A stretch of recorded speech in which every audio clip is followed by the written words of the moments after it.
Si mes calculs sont exacts, lorsque ce petit bolide atteindra 88 miles à l'heure, attends-toi à voir quelque chose qui décoiffe. À l'heure du goûter, on écoute le Magal West sur Westrack Radio. Interview, rubrique, micro-trottoir et musique sur Westrack. Nom de Zeus! On est mardi et qui dit mardi dit un nouveau Magal West sur Westrack Radio. C'est Lucie, on est ensemble jusqu'à 18h. Au programme aujourd'hui, on jette un coup d'œil à la météo pour savoir comment s'habiller. Puis on déroule l'agenda culturel avec les sorties à ne pas manquer cette semaine. Côté reportage, Camille nous emmène au Tetris où la philanthrope était en résidence. Immersion dans l'univers de cette artiste émergente. Et en deuxième partie d'émission, focus sur l'invité du jour, l'association Oasis qui propose des ateliers pour s'initier à la langue des signes, une belle occasion d'en apprendre plus sur cet univers passionnant. Mais avant tout ça, voyons ce que le ciel nous réserve avec la météo. Aujourd'hui, le soleil va se coucher à 18h12. On gagne donc 3 minutes de soleil sur notre journée. En fin d'après-midi, il va pleuvoir, la température actuelle est de 6 degrés, le ressenti est de 5 et le vent devrait atteindre en moyenne les 10 km/h direction ouest. En soirée, le ciel sera un tout petit peu nuageux, température 6 degrés, le vent devrait atteindre en moyenne les 4 km/h direction nord-ouest. Pour votre journée de demain, un ciel mitigé avec un petit peu de soleil pour la fin d'après-midi notamment. Le soleil se lèvera à 8h14 et se couchera à 18h14. On gagne donc 4 minutes de soleil. Demain matin, vous pourrez profiter du soleil, température 3 degrés, ressenti 0. La force du vent va osciller aux alentours des 11 km/h, direction est-nord-est. L'humidité relative de l'air sera de 82%. Dans l'après-midi, le ciel sera gris et nuageux, température 6 degrés, ressenti 2 et le vent devrait atteindre en moyenne les 9 km/h, direction nord-est. Enfin, demain en soirée, les nuages seront absents, température 5 degrés, ressenti 2 et le vent devrait atteindre en moyenne les 15 km/h, direction nord-est. Cap sur les actus avec Margot au micro, le pont de Normandie est à nouveau en travaux, ainsi que les informations nationales pour votre fin de journée. Les infos locales sur Westrack. Le Flash. Bonjour à tous, voici les informations au Havre et ses alentours en ce mardi 11 février 2025. Le pont de Normandie, à nouveau en travaux, des perturbations de circulation attendues. Le pont de Normandie est en travaux depuis hier. Les voies dans le sens Le Havre-Honfleur sont fermées à la circulation, perturbant le trafic routier et ce pendant plusieurs semaines. Tourisme, les enfants ont désormais leur guide de la Normandie. Un guide pour explorer la Normandie en s'amusant vient de paraître. Entre énigmes, défis et anecdotes, les 7-12 ans sont invités à découvrir 130 lieux incontournables de la région. Normandie, le guide des enfants voyageurs, édition Normandie Lovers. Tarif 17 €, version numérique 12 €, disponible sur normandie.lovers.fr. Au Havre, que va devenir l'église du quartier d'Applemont que le diocèse veut vendre ?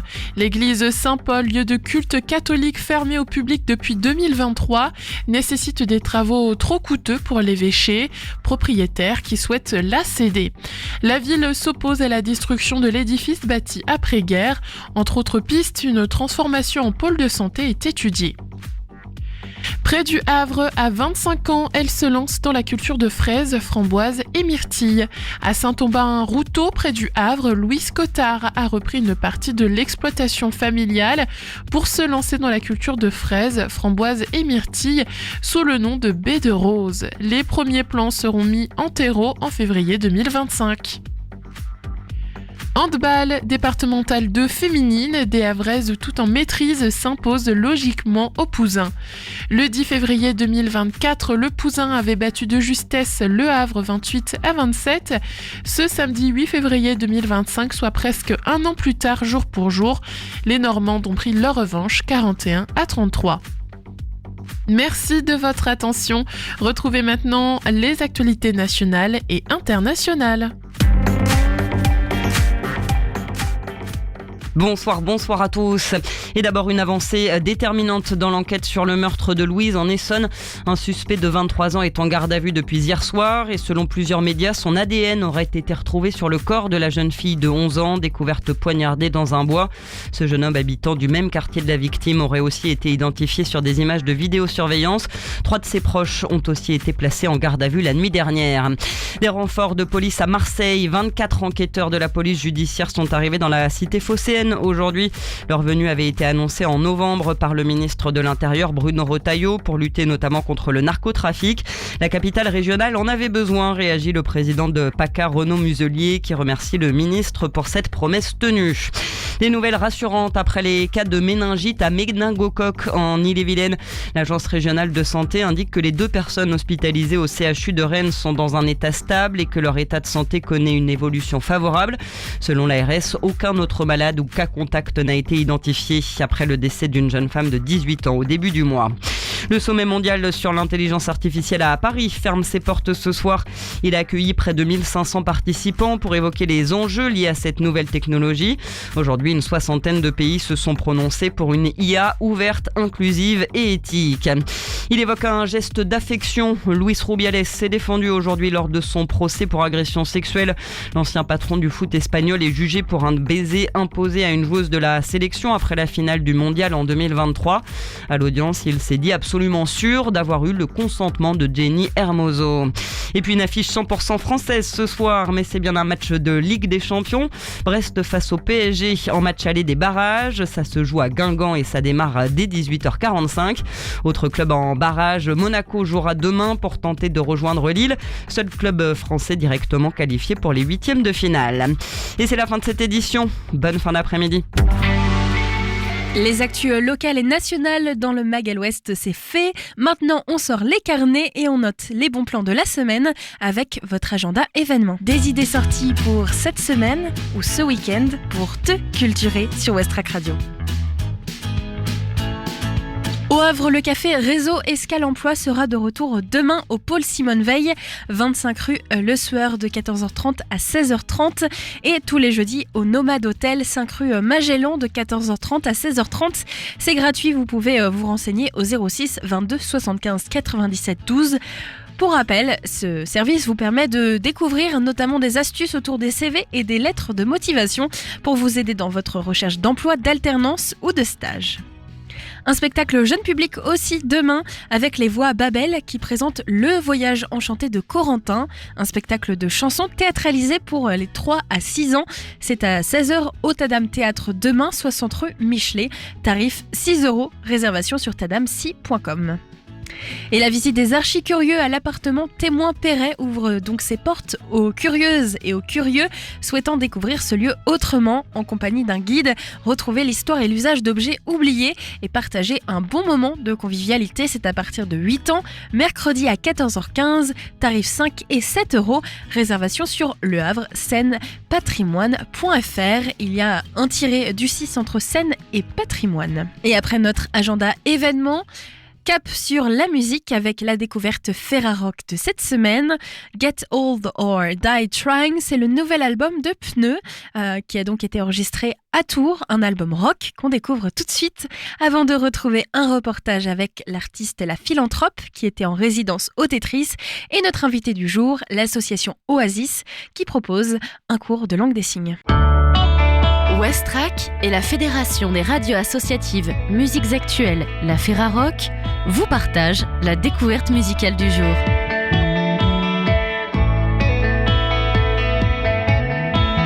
Get Old or Die Trying, c'est le nouvel album de Pneu chez Head Records, partenaire Ferrarock, jusqu'au 16 février 2025. Le duo Noise de Tours revient après 9 ans d'absence. Enregistré par Amaury Sauvé, le nouvel album de 11 titres a été mixé par Patrice Guilherme, puis masterisé par Brad Boatwright avec Audiosiège. Le groupe prendra la route en 2025 pour une tournée en préparation avec le tourneur Vedette. Qui n'a pas vu un déguisement de banane vous mettre un coup de savate dans la gueule, pris des coupeaux de bois dans l'œil ou pris un manche de guitare dans le ventre?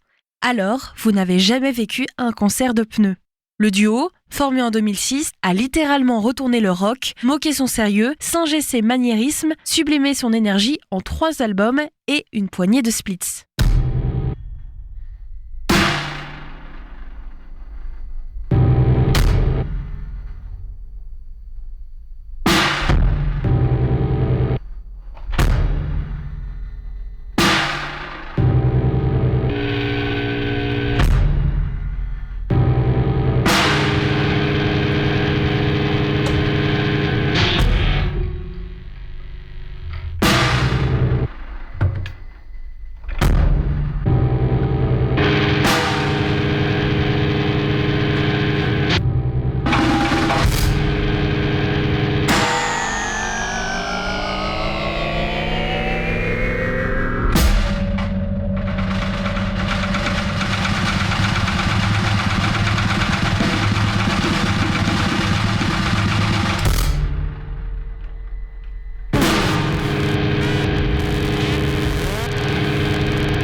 Hyperactif, prolixe, les 2 acolytes, Jean-Baptiste Geoffrey et Jérôme Vassereau, sont de moult projets, tous plus aventureux les uns que les autres. Il semblerait assez logique d'intituler Get Old or Die Trying, leur nouvel album, le fameux album de la maturité. Exit le coupé décalé, bienvenue au Blast Beats, fini les mélodies sucrées-salées, bonjour au traitement électronique.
c'est la même maison, mais la nouvelle isolation a une autre gueule. Et au détour d'une porte, on tombe sur un Larsen strident. À l'étage, il y a toujours la pureté d'un allant punk hardcore, voire d'un thème fédérateur. Tout ce que l'on attend d'un disque de pneus, et plus encore, vivement la suite. Et en tout cas, ça commence tout de suite avec Get Old or Die Trying, album sorti le 10 février 2025 et partenaire Ferrarock. Le Mag à l'Ouest, info, divertissement et bonne humeur sur Westrack. Il est 17h16 sur Westrack Radio. On vient de s'immerger dans l'univers sonore de Pneus, mais maintenant on change de tempo et de décor, direction le Tetris au Havre, où la philanthrope a posé ses valises le temps d'une résidence. Camille est allée à sa rencontre pour découvrir son processus de création. On se plonge donc ensemble dans ce reportage avant d'accueillir notre invité, l'association Oasis. Aujourd'hui, je vous emmène dans les coulisses d'une résidence artistique. Les ajustements s'enchaînent. Écoutez des modifs de prod, réglage des lumières, calibration du son, test micro, tout prend forme. On fait tout ? Oui, c'est tout ce qu'on va censé. Léo et Gabi se mettent en place et c'est parti pour une répétition. Les micros s'affinent au fil des morceaux, des échanges rapides ponctuent le set, comme des respirations créatives. Un peu d'eau, un instant pour peaufiner, et la préparation devient spectacle. Entrez dans ce moment unique où tout se construit. Oui, on y va. C'est parti, on attend là. Aujourd'hui, je rejoins la philanthrope donc dans la salle du Tetris. C'est une autrice, compositrice et interprète issue des cultures queer et punk. Donc tu mélanges les genres musicaux et en restant sur des bases de son électro-punk, tes chansons parlent de fête, d'égalité et de diversité et d'amour. Aujourd'hui, tu es en résidence artistique. Donc pour les auditeurs qui ne connaissent pas une résidence, c'est un espace dédié à un ou plusieurs artistes qui sont accueillis pour mener un travail de recherche ou de création sans obligation de résultat. Est-ce que tu peux nous parler, toi, de ce que c'est concrètement une résidence ? Pour moi, en général, je pense que c'est un espace de travail, surtout avec du matériel qu'on n'a pas. En fait, ça c'est une vraie réalité dans la musique aujourd'hui. Les groupes indés ou pas indés d'ailleurs, en fait, malheureusement, ont pas énormément de budget et du coup, il y a beaucoup de choses qu'on peut pas préparer en amont et on a besoin d'avoir des scènes ou des grosses diffs, une façade, là où il y a le son qui sort. Typiquement aujourd'hui, on a fait des mix pour nos chansons et en fait on s'est rendu compte aujourd'hui parce que là on est dans la grande salle et du coup le son est énorme, on a beaucoup de subs sous nos pieds, on s'est rendu compte qu'il y avait des choses qui rendaient pas bien et là où à contrario on a joué dans plein d'autres salles, c'était pas un problème du tout, mais il y avait pas autant de son en fait d'enceinte et de volume au niveau de la diffusion. Du coup c'est vraiment un espace, pour moi je le qualifierais comme ça, un moment de travail où on a accès à des choses auxquelles on n'a pas accès habituellement. Ça peut être pour la musique dans des salles de spectacle, comme ça peut être du théâtre dans des théâtres, peu importe quoi, mais c'est je pense que c'est plutôt ça. Je fais des tests et ça marche très bien. J'ai l'impression de mieux chanter parce que j'entends ce que je fais. Et ça c'est bien. C'est vrai ou c'est placebo? Non, c'est la vérité. Et c'est aussi du coup pour toi peut-être l'occasion de réunir toute ta petite équipe. Donc là j'ai vu qu'il y avait toi, donc la philanthrope Léo. Il y avait Gabi, si je dis pas de bêtises, qui était à la batterie. Exact. Et après il y avait 3 autres personnes dont je connais pas les prénoms. Mais il y a le son, une personne pour le son, une personne pour la lumière une personne qui avait l'air d'être là pour la caméra. Oui, c'est ma meuf qui était là. Il fallait qu'on lui trouve une excuse. Non, pas du tout. Elle est venue filmer parce que malheureusement aujourd'hui on est obligé d'avoir des images dans la vie. Clairement. On a Rémi au son. Au son n'importe quoi, à la lumière, je dis n'importe quoi, et on a Gabin qui est au son. C'est une façon de réunir toute la team. Après on arrive à se réunir quand même, mais tu vois par exemple si on n'avait pas le Tetris, Rémi il aurait pas pu bosser parce que du coup on est obligé d'avoir des projecteurs pour travailler, et puis l'espace de travail aussi, tu vois, tout ce que ça englobe, Donc ça fait plaisir, et d'ailleurs j'ai vu, parce que j'ai regardé un petit peu d'autres interviews ou autres pour apprendre à te connaître un peu plus, et j'ai lu dans une interview à Barbie Turix qu'à l'origine t'étais un peu une personne solitaire et tu voulais pas trop dépendre des autres, de ce que j'ai compris. Et du coup là c'est un peu le contraire. Je pense qu'au fur et à mesure de ta création et de ton projet, t'as compris et t'as intégrer le fait que tu pouvais pas être toute seule et que tu magnifies aussi ça avec d'autres gens, donc c'est important. Ouais, en fait, c'est drôle que tu parles de l'interview de Barbiturex parce que je crois que c'est ma première interview où je me suis vraiment dit, genre en tant que gamine de 14 ans, tu sais, dans sa chambre, genre waouh, je suis Barbiturex, trop bien. Incroyable. Barbiturex, collectif de Gouin, c'est un parisien qui est un des plus vieux collectifs parisiens qui coexistent encore aujourd'hui. Ok. Mais ouais, non, je suis très solitaire comme personne dans la vie. J'aime pas trop les gens. Je suis pas timide, mais c'est juste que j'aime pas trop les gens, à pas se prendre mal, hein, mais je sais pas. Et en fait, je crois que j'ai vécu dans beaucoup de villes différentes, et du coup, faire de la musique pour moi, dès que j'étais enfant, c'était sérieux. Je vois. Et j'arrivais pas à trouver des gens qui avaient pas juste envie de s'amuser. Okay. Et du coup, très vite pour moi, ça a été en fait, non, moi, ce sera mon travail, point barre. Et du coup, genre, je me suis très vite isolée. Et en fait, plus t'avances et plus tu te professionnalises dans le temps, plus tu te rends compte que tu peux rien faire seul. Bah ouais. Tu peux faire des trucs seul, à la limite, si tu fais un guitare-voix, tu vois, ça peut se négo. Mais quand tout de suite, t'as de la musique électronique qui rentre en jeu, là où justement, plus quand tu fais de la musique électronique, t'as l'impression que tu peux tout faire tout seul parce que sur ton ordinateur, genre, t'as un. C'est ça, exactement. Et en fait, pas du tout, parce que du coup, quand tu fais de la musique électronique, il y a aussi un environnement genre visuel à avoir. Et un environnement sonore. Tu peux pas faire un concert sur la plage, tu vois. Enfin, tu peux, mais ça demande des moyens. Ambiance, c'est ça. Puis t'as besoin d'enceintes, t'as besoin de trucs. Toujours. Donc très vite, quand j'ai arrêté de faire de la guitare-voix, en fait, c'est juste ça. Je me suis rendu compte que genre, bah non, il fallait des gens. Et que quand tu fais une chanson, en fait, t'as besoin qu'elle soit mixée, puis après qu'elle soit masterisée, et puis après ça passe en live, et puis il y a les lights derrière, il y a tous les réglages et tous les petits bordels que j'ai vus là tout à l'heure. Ouais. On essayait de me mettre de la distorsion sur ma voix, mais on n'a pas réussi, mais on va réussir. Oui, on va y arriver. Oui, je le sais. Et est-ce que t'as une routine un peu de résidence? Comment ça se passe quand t'arrives là? T'es arrivé hier. Est-ce que t'as un projet? Comment t'arrives? T'as aussi des objectifs, j'imagine, à chaque résidence? Alors oui et non. En fait, je pense qu'on a plus des objectifs à l'extérieur, et quand on se rend compte qu'il y a des trucs qu'on peut pas faire parce qu'on n'a pas le matériel pour, par exemple, tu vois, là on se dit ok, on va travailler ça en résidence quand on en aura une. Là après, c'est une résidence entre guillemets particulière parce que c'est pas la première et c'est pour préparer les Inouïs. Du coup, on essaye de faire en sorte que le show soit genre tiré au poil de cul, mais en même temps pas trop. Donc quand on est arrivé, on s'est plus dit qu'on allait se concentrer sur l'aspect lumière parce qu'on n'avait jamais travaillé avec Raymond encore. Peut-être qu'au moment où il y a le drop, où il y a que le qui fait boum boum boum boum boum, on peut changer de couleur et on peut avoir genre que du strobe blanc et peut-être le strobe rouge aussi. Tu vois ce que je veux dire? Ça crée un espace genre que même visuellement il se passe quelque chose, de différent de la prod. Tu vois ce que je veux dire? Enfin, en mode vraiment, il travaille sur le projet, pas juste parce qu'il nous accueille à la lumière. Et du coup, on a beaucoup travaillé sur ça. Disons, quand on arrive en fait en résidence, en vrai de vrai, on fait un point à l'équipe de qui a besoin de travailler quoi. Que ce soit la drum, que ce soit Gabin au son, ou que ce soit la lumière, ou même moi, ce qu'on va apporter. Et puis en fonction, on fait jamais ce qu'on a dit qu'on allait faire parce qu'il y a des imprévus. Ouais, grave. Ce matin, on a passé toute la matinée à mixer une chanson, dire qu'à la base, on n'était pas censé faire ça du tout.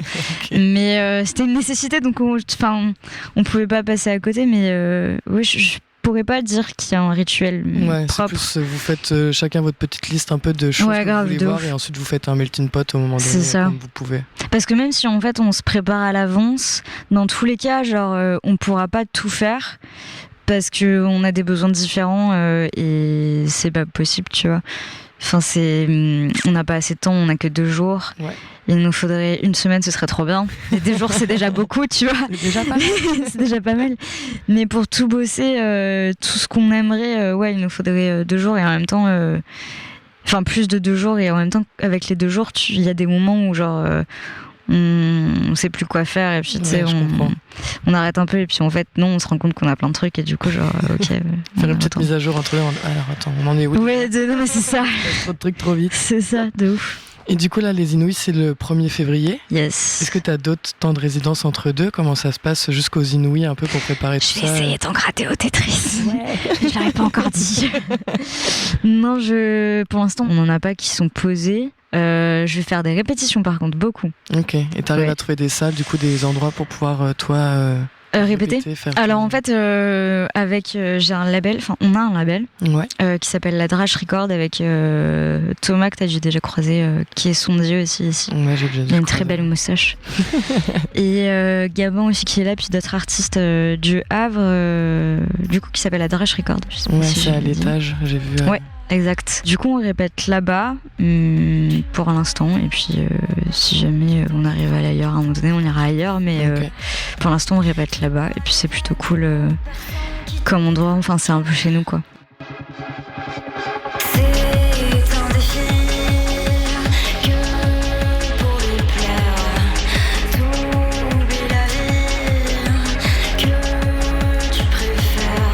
Et du coup, là, il y a la prochaine date pour toi, c'est Inouï. Est-ce que tu as d'autres trucs un peu après? Comment ça se passe le projet là dans les mois à venir ou les semaines à venir? On a un concert en mars. On a un autre concert en juin, je crois, à Bruxelles. Ok, cool. Ouais, c'est chouette. C'est la première fois qu'on va sortir de France. Ouais, donc c'est plutôt cool. Et on a un single qui est pas encore déclaré, qui va sortir, mais qui sort le 7 février. Trop cool. Oui, de ouf. D'ailleurs, je crois que c'est ce week-end que je dois dire qu'il sort, je sais plus. Il faut que je regarde mon planning de la com. Ouais, non, je suis débordée. Mais oui, on a un single qui sort, et puis là, pour l'année, je sais pas trop. C'est un peu. Enfin, quand on passe les auditions des Inouïs, c'est un peu compliqué de se projeter parce qu'on sait jamais comment le projet va aller. Ouais, c'est ça. C'est un peu compliqué. Parce qu'on se projette, on vit tout le temps dans le futur en fait, en permanence, quand on fait de la musique, et le présent n'existe plus du tout parce qu'on pense toujours au futur. Et en même temps, quand t'es un artiste émergent, tout est tellement flou tout le temps que tu vois, il y a même pas 1 ou 2 semaines, je t'aurais dit que je sortais un EP en mai, sauf qu'au final on a décidé que non. Tu vois. Et puis il y a 1 an, on voulait sortir en EP en mai dernier, puis on s'est dit que non plus, tu vois. Et en vrai, tout est prêt. C'est juste que genre l'industrie avance, tout avance, et il faut tout prendre en compte en permanence en fait. Ouais, c'est tout un univers à prendre en compte. Tout, à chaque jour, ça change. Bah ouais, et puis toi aussi, ton projet, il peut changer. Enfin, tu sais, tu rencontres des gens tout le temps en fait, et du coup, genre tout peut basculer très vite. Et puis tu peux prévoir que tout bascule aussi, et puis au final non. Et tu sais, c'est que ça tout le temps en permanence. Et vu qu'on vit que dans le futur, c'est super compliqué de... Donc là, je peux dire qu'il y a un single qui sort parce que c'est envoyé à la distribution. Ouais. Je peux pas faire machine arrière. Et normalement, je vais dire aujourd'hui que normalement, il devrait y avoir des autres singles qui sortent, qui sont déjà prêts en fait. Faut juste qu'on les mette en place, qu'on décide de quand, mais... Et ça va arriver à un moment donné, c'est sûr. Oui, de ouf. Et puis après, si on veut savoir c'est quoi la suite un peu, faut te suivre sur Instagram. Faut me suivre sur Instagram, je pense que c'est le plus simple. Ouais, c'est le plus simple. Les infos seront réelles en temps réel et... de ouf. Grave, carrément. Ok, bah super, en tout cas merci beaucoup, et du coup on se retrouve on te retrouve ici le 1er février au Tetris pour les concerts du coup audition régionale des Inouïs du printemps de Bourges. Yes. Et suivez-la sur la philanthrope Instagram, c'est super, le contenu est cool, moi je la suis depuis West Park parce que je la connaissais pas avant et je suis bien contente. Trop bien.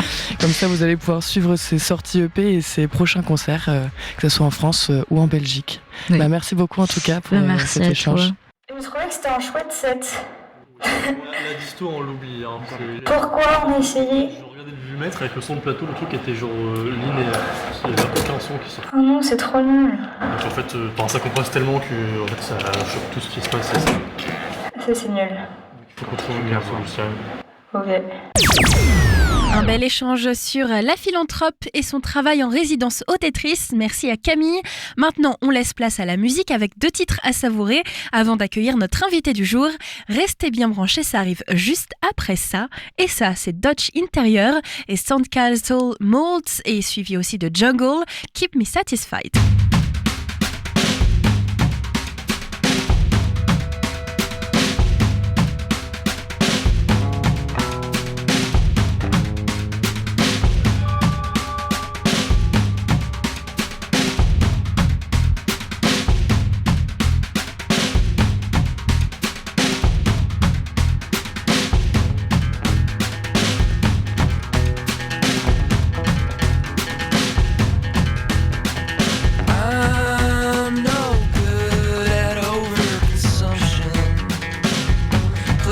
cafe deserted, old timelines behind me. I don't play that well with others. My sandcastle mold doll came without shovels. All our hopes will surely erode with time. Stone to sand, I just wanna know where it all goes.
17h36 dans le Magal-Ouest et dans cette deuxième partie d'émission, j'accueille Charline Delapierre. Nous avons le plaisir de l'accueillir dans le cadre de l'association Oasis qui propose des ateliers de langue des signes au Havre à l'Atrium de Coqueré-aux-Villes.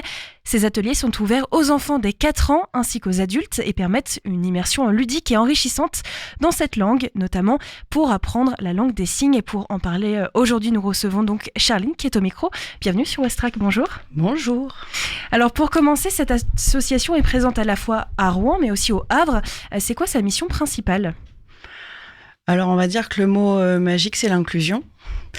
En fait, la présidente de l'asso de Rouen, enfin de Oasis en règle générale, est une ancienne AESH, donc le côté inclusion on connaît très bien. Moi j'ai une casquette AESH aussi, donc éducation nationale, où on voit le mot inclusion écrit partout et en fin de compte la complexité de mettre en place une inclusion bienveillante en tous les cas. Donc voilà, ça part de cette vision-là, de l'inclusion, du mélange ordinaire et avec le petit truc en plus. Et comme quoi on peut tous s'apporter les uns les autres, quoi. Est-ce qu'il y a une différence entre l'antenne rouennaise et l'antenne havraise ? Quelles sont-elles ?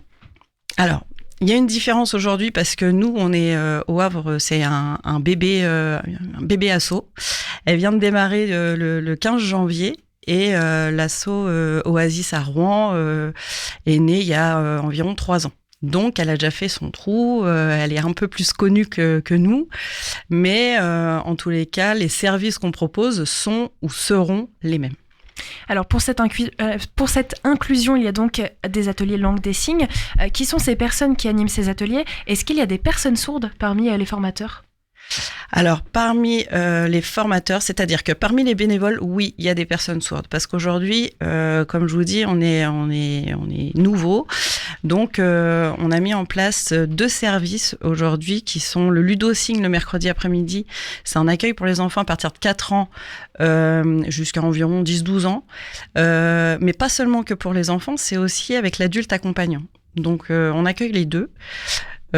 Pour voilà un partage super sympa autour de la langue des signes et tout ça dans un cadre ludique. Donc il y a ce service-là en fait qu'on a mis en place déjà, et un deuxième service qui s'est mis en place le vendredi soir où là c'est des ateliers à la langue des signes, une sensibilisation, une initiation, peut-être aussi aller plus loin si les personnes le désirent, mais en tous les cas ça part d'une curiosité ou d'un besoin et une formation sur 10 heures pour peut-être après aller un petit peu plus loin.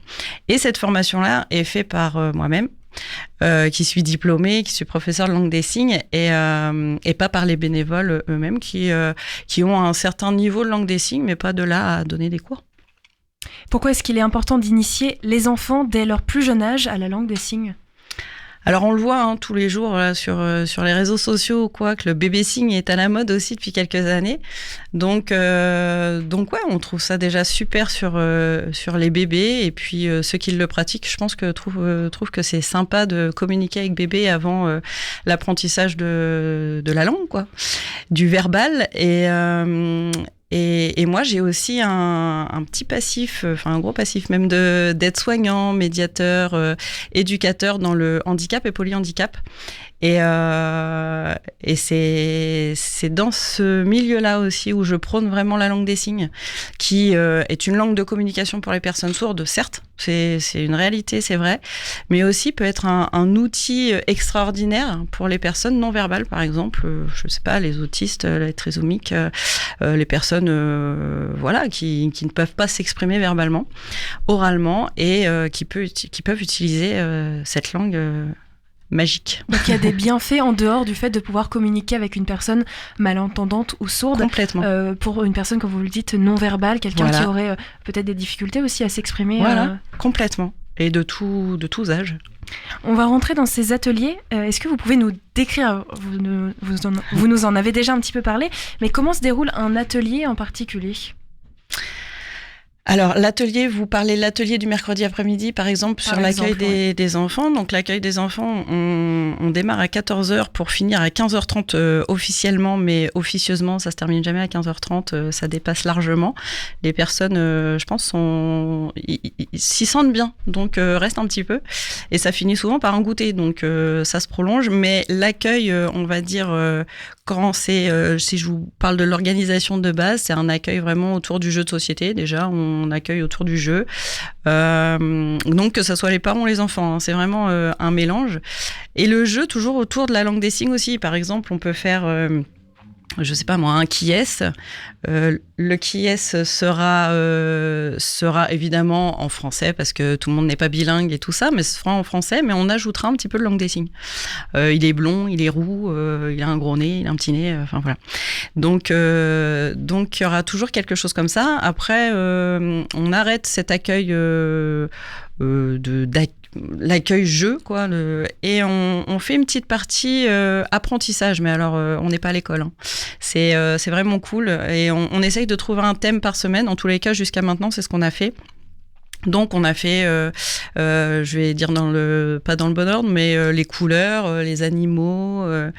On peut aussi commencer à apprendre la dactylologie, donc ça c'est l'alphabet avec ses mains, donc c'est trop chouette parce qu'après on peut dire notre prénom. Enfin voilà, des petits thèmes comme ça que nous imposons, mais toujours dans le ludique, pour après mettre en place tout ce qu'on a appris dans une activité. Alors que ça soit un grand jeu où on a fait une petite recette de cuisine, où on a fait je ne sais plus, enfin voilà, ça peut être une chanson, ça peut être de la poterie, enfin peu importe, mais en tous les cas une sorte de mise en pratique de ce qu'on a appris juste avant. Et vous proposez des ateliers intergénérationnels. Comment ça se passe la cohabitation entre enfants et adultes ? Eh bien, super bien, parce que les parents, on sent la détresse dans leurs yeux, alors que les enfants apprennent très facilement et sont hyper curieux. Ils viennent là autour de la langue des signes, mais en même temps, le jeu enlève toute peur, toute crainte ou quoi que ce soit, donc c'est chouette. Les parents, ils sont plus un petit peu en retrait, c'est le côté adulte qui fait ça, mais ils jouent le jeu et c'est vraiment top. Et au-delà de l'apprentissage de la langue, est-ce que ces ateliers permettent aussi de découvrir la culture sourde ? C'est ce qu'on désire, vraiment. Vraiment, et puis ce qui est vraiment sympa, c'est comme nos bénévoles, il y a deux, trois personnes sourdes, elles peuvent aussi vraiment expliquer le pourquoi du comment, pourquoi elles ont ces réactions-là, pourquoi... En plus, dans les bénévoles, il y a des âges différents aussi. Donc, il y a un bénévole sourd qui est plutôt jeune, qui a 25, 26, et une personne qui est à la retraite. Donc déjà, eux-mêmes, des fois, il y a un petit peu de baston amical. De contradiction. Parce que voilà, la langue des signes n'est pas la même. La langue des signes évolue énormément, donc des fois, même entre eux, c'est un petit peu piquant. Mais c'est ce qui est drôle et c'est ce qui est fun, franchement. Justement, on va en parler parce que par erreur, souvent, on parle de langage des signes. Pourtant, il existe autant de langues des signes que de langues vivantes dans le monde, ou presque en tout cas. Vous le dites, il y a une différence entre générations. C'est important de marquer quand même sur cette interview que vous apprenez la langue des signes française et il existe une langue des signes anglaise, espagnole, de chaque etc. Pays. Chaque pays a sa langue des signes, ça c'est vrai, il faut vraiment le souligner. Et puis ce que je soulignerais aussi, c'est ce qu'on entend souvent, et puis je me dis, je suis peut-être là pour le rappeler, c'est qu'on ne dit pas langage des signes, et langage des signes pour les sourds et muets. Donc 2 grosses erreurs dans une phrase, c'est quand même, ça fait saigner les personnes sourdes, franchement. Ça énerve même qu'en 2025, on soit toujours en train de rectifier la chose. Donc on dit bien une langue des signes, la langue des signes, parce que c'est une langue avec une syntaxe, avec tout un apprentissage derrière, et une langue assez compliquée, parce que c'est pas juste du mime, c'est pas un Time's Up vivant, ça faut être aussi conscient. Souvent il y a des personnes qui viennent me voir en disant mais moi j'ai déjà fait du bébé signe, donc comme si c'était ok, je suis bilingue. Bon, évidemment elles sont très très loin d'être bilingues. C'est une langue compliquée, c'est une langue qui s'apprend sur quelques années, c'est comme l'anglais, l'espagnol ou le japonais, mais vraiment je tenais à appuyer sur ça, c'est très important. Et pareil pour les sourds et muets, c'est compliqué aussi d'entendre ça, Une personne sourde, c'est une personne sourde, c'est-à-dire qui n'entend pas, qui n'entend peu, qui n'entend moins, qui est devenue sourd. Voilà, tout ça c'est sous le groupe je suis sourd. Et sourd et muet, muet, ça rajoute un autre handicap, j'allais dire. C'est muet, mes cordes vocales ne fonctionnent pas, je n'émets pas de son. Donc évidemment, je ne sais pas si vous avez déjà rencontré des sourds ou papoté avec eux, mais en tous les cas, ils sont tous sauf muets, souvent. C'est le coup de pas de bol d'être sourd et muet.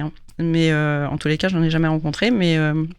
Après, ils peuvent ne pas maîtriser la langue, c'est-à-dire le français, ils n'ont pas été peut-être assez suivis, etc. Donc ça, c'est un autre problème.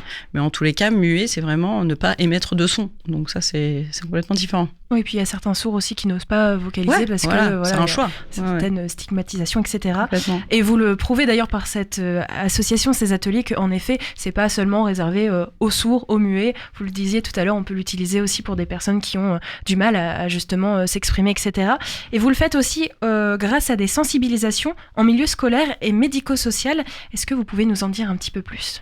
Oui, alors sous l'association Oasis, ma collègue fait ça sur Rouen. Personnellement, je l'ai déjà fait moi, mais pas sous l'identité Oasis, mais en tous les cas, oui, je le fais aussi. Et l'association sur Le Havre le fait et le fera si on fait appel à elle. On se déplace, on peut sensibiliser parce que, en effet, comme je vous dis, c'est pas... on prône la langue des signes, évidemment, en tant que de langue de communication, de langue même maternelle, peut-être pour certains sourds, mais aussi comme outil vraiment utile aux personnes atteintes de handicap, aux personnes non verbales, aux personnes qui en ont besoin.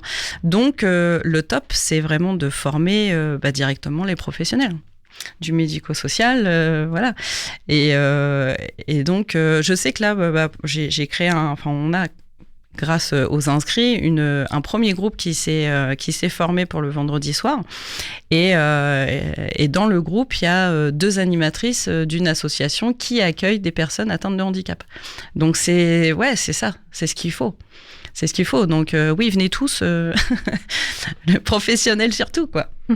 Vous avez aussi lancé une initiative originale, les porte-clés des super pouvoirs. Qu'est-ce que c'est et qu'est-ce que ça apporte ? Ouais, ma collègue, elle est remplie d'imagination sur ces choses-là. En fait, la langue des signes... c'est un super pouvoir parce que nous, pauvres entendants qui parlons et qui avons besoin d'être dans la même pièce pour parler, pour s'entendre en tous les cas, la langue des signes, il peut y avoir du brouhaha, on peut communiquer quand même. On peut être, je ne sais pas, sous l'eau, à la piscine, je peux communiquer quand même. Je peux être derrière une porte ou une baie vitrée hyper insonorisée, je peux communiquer quand même. Donc c'est des super pouvoirs. Donc on les a fait en porte-clés. Et où est-ce qu'on peut les retrouver du coup, ces porte-clés ? À l'Asso. À l'Asso ou sur le site, il y a aussi un petit icône boutique. C'est une jeune asso. Quel accueil vous avez reçu de la part des Havrais depuis l'ouverture de ces ateliers ? Eh bien, on a eu la chance déjà d'avoir une journaliste le jour de notre ouverture qui est venue et qui a fait un superbe article sur nous dans Actu 76. Donc, ça nous a permis aussi d'avoir d'être un petit peu plus connus sur Le Havre très rapidement, dès la première semaine. Donc ça, c'est vraiment le top. Et puis, en fin de compte, tous ceux qui viennent à l'assaut sont non seulement heureux, mais aussi surpris de ce qu'on propose. Donc, je pense que c'est juste... aller au-delà de ses limites, aller au-delà de ses craintes, aller au-delà de peut-être ses compréhensions aussi et de ce qu'on a vu la langue des signes, c'est-à-dire quand le président papote à la télé puis qu'il y a le petit encart en bas à droite de la personne qui fait des signes, ou alors peut-être aussi d'avoir vu de la sorte de moquerie sur la langue des signes, dépasser ça et puis de se dire waouh, c'est quand même une langue de fou. Enfin, moi, je suis passionnée, donc j'espère que ça s'entend. Mais ouais, on a plutôt été bien accueillis. Après, j'espère que c'est pas juste une curiosité et que voilà, que ça aille plus loin. Moi, j'ai vraiment envie que Le Havre se réveille aussi par rapport à ça, parce que aujourd'hui, je repars sur ma petite casquette éducation nationale. Les élèves aujourd'hui, à partir de la primaire, c'est compliqué. Les AESH bilingues, il y en a pas. Les interprètes à dispo, il y en a pas. Ça coûte cher. Enfin bref, c'est un droit qu'ils ont normalement. Mais bon, il y a rien qui se décoince. Et c'est vraiment frustrant pour eux, je pense, évidemment d'abord, et puis nous aussi quand même en tant que professionnels. Et en fin de compte, on voit des élèves, des enfants de primaire partir sur Rouen parce qu'il y a un PEJS quand ils ont la chance d'avoir une place, ou alors être mal orientés, mais partir du Havre parce que ici il y a pas grand chose. Je veux pas dire rien. Mais pas grand chose en tous les cas. Donc voilà, c'est aussi. Je suis pour le Havre et je me bats pour le Havre. Au Havre, donc, d'agir. Voilà. Vous avez des anecdotes marquantes ou des témoignages de participants qui vous ont peut-être particulièrement touché en cette courte période d'atelier, parce que vous êtes vraiment... Ouais, voilà. Vous avez un petit lancement très récent. C'est ça. Alors, le témoignage, je pense qu'il y aurait eu ma collègue de Rouen, elle aurait pu vous raconter sa vie, vraiment avoir des anecdotes à fond les ballons. Mais moi, en tous les cas, j'en ai une. Alors, c'est pas la plus heureuse que je peux vous partager, mais en tous les cas, c'est pour vous faire voir comme quoi c'est un peu frustrant quand même. Si vous voulez, dans l'asso, il y a un jeune garçon qui vient, qui lui est sourd, qui vient de rentrer au CP, voilà, et qui n'a pas d'accompagnement adéquat en fait à son problème. Donc il est sourd, il a des AESH, c'est chouette, sauf que les AESH n'ont pas la langue des signes pour communiquer, voilà. Et puis déjà faut que eux l'apprennent, faut aussi lui apprendre à lui en plus du français. Enfin c'est vraiment très très compliqué. Puis bon c'est un métier, donc voilà. Et puis j'ai rencontré la maman, j'ai été chez elle, on a papoté. Puis elle est venue à l'association, donc trop chouette. Et puis il y a un autre parent qui lui pose la question, mais comment il se sent lui, votre enfant, comment il se sent par rapport à sa surdité, etc. Et la maman qui répond, enfin je l'entends répondre, mais j'en sais rien parce que je peux pas communiquer avec lui. Voilà, ils ont leur langage à eux qui se sont créés de base, je pense, un peu de la vie quotidienne. Mais en tous les cas, tout ce qui est du ressenti, tout ce qui est émotionnel, tout ce qui est partage, tout ça, et le petit garçon, il a 6 ans, enfin, il est en CP, 6-7 ans, et ça, d'entendre ça, franchement, ça m'a brisé le cœur parce que je me dis, mince, une maman qui peut pas partager émotionnellement des choses avec son enfant et inversement, parce que je pense que c'est un manquement aussi chez l'enfant. Voilà, moi je me dis, c'est peut-être aussi, si c'est que pour eux qu'on a fait ça, tant pis, ça sera que pour eux, mais ça sera déjà chouette. Pour les auditeurs qui souhaitent se lancer, comment est-ce qu'ils peuvent s'inscrire à vos ateliers ? Alors, il y a différentes façons. On a un groupe, une page Facebook, donc qui s'appelle Oasis Le Havre. Donc il y a pas mal d'infos et puis il y a aussi noté dessus notre site internet et notre email. Donc derrière le mail, c'est moi. et puis je pense qu'il y a aussi même un numéro de téléphone et c'est moi aussi derrière le numéro de téléphone, donc voilà, on est assez accessible directement sur la page Facebook. Oasis Le Havre. Oasis Le Havre. Est-ce qu'on peut avoir une idée des tarifs pour les ateliers enfants, adultes ? Alors pour les ateliers enfants, l'adhésion déjà à l'année pour un enfant c'est 10 €. Et l'accueil du mercredi, on le fait payer 2 € par enfant.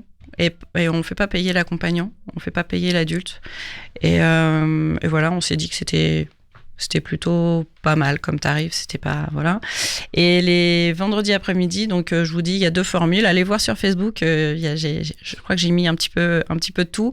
Mais en tous les cas, le groupe qui a ouvert là, c'est sur les 10 heures et c'est 15 € l'adhésion pour les adultes et c'est 85 € les 10 heures de cours. Donc ça fait 8,50 € l'heure, ce qui est franchement très peu. Est-ce que vous avez des projets futurs pour cette année, peut-être pour l'année prochaine, une fois que vous êtes bien lancé sur ces ateliers, d'autres envies ? Concernant l'asso ou perso ? L'asso. Que ça se développe, qu'il y ait aussi des personnes qui prennent le relais, que je ne sois pas juste toute seule, en tous les cas, en tant que formatrice, ça serait cool. Les bénévoles, on est déjà 6, donc c'est chouette. Et puis, plus on est de fous, plus on peut grandir et faire plein de choses. Donc, ouais, on a plein d'idées en tous les cas. On n'est pas arrêté à ça. On a plein d'idées et voilà, il faut l'opportunité, il faut le temps parce que évidemment que moi, je continue à travailler parallèlement à tout ça. Mais bon, le top, ça serait de travailler presque à temps plein sur cet asso et puis la faire grandir et puis faire connaître la langue des signes, etc. quoi. Donc vous êtes à la recherche de bénévoles ? Personne qui pourrait vous aider ? Pourquoi pas, mais des animateurs qui en veulent et surtout qui seraient curieux de la langue des signes et de l'apprendre parce que nos animateurs aujourd'hui bénévoles sont signants, tous. Merci beaucoup d'avoir été avec nous aujourd'hui et de nous avoir fait découvrir l'univers de la langue des signes et les actions de l'association Oasis, direction donc Facebook, pour avoir toutes les informations, les tarifs, et puis on vous souhaite donc bonne continuation. Merci. Si vous souhaitez en savoir plus sur les ateliers, il y a aussi le site et donc les rendez-vous à l'Atrium, c'est les mercredis après-midi pour les enfants et pour les adultes, c'est le vendredi soir, c'est ça ? Voilà, mais sur inscription. Sur inscription. C'est donc la fin de notre émission. On va se quitter comme toujours en musique. Je vous donne rendez-vous demain pour un autre Magal West. On parlera cinéma et séries et notamment de la sortie du nouveau Captain America. J'aurai peut-être un petit invité avec moi. On verra ça demain. En attendant, c'est Girly et Digital Beggars. Je vous souhaite une très bonne soirée sur West Track.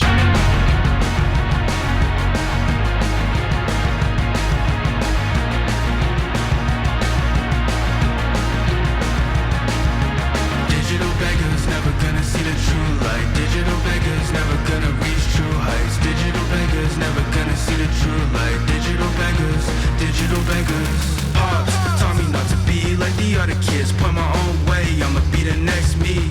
Moms knows me as a cute little cuddle kid. Promise I won't sell out.